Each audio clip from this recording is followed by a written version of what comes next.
Melissa. I'm from New York, and I'm a birth mother. I was so late that I figured, okay, I need to get a pregnancy test.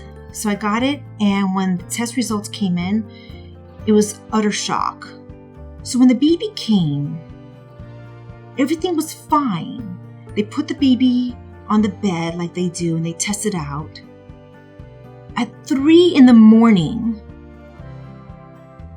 the doctor wakes me up after giving birth to tell me that they suspect my daughter has Down syndrome.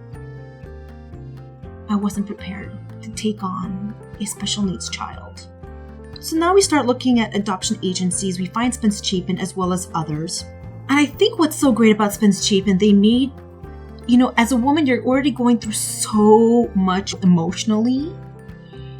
They just made my life so much easier. Whatever I needed, they were there for me.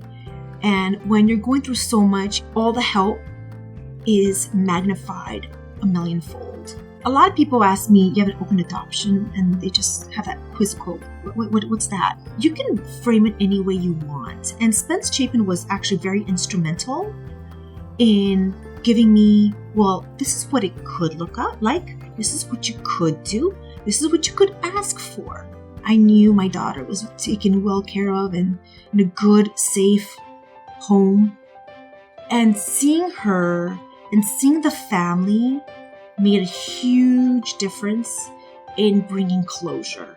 I felt very fortunate that because I found Spence-Chapin, everything worked out so smoothly and nicely, and it made everything easier on me. They were very professional, understanding, they get it, there was no judgment. I had options with Spence-Chapin. I had lots of options. They didn't pressure me to pick a family, they didn't pressure me to pick a family at all. They were willing to be there for me to pick up the pieces. They were willing to help me out in any way. So if you have options and you have support, that alone is very empowering. Then you take a step back and you see all the good that's been happening. She's okay. She's in good hands. The mom and dad, they're wonderful to her. You can just see it in her demeanor that she's in good hands.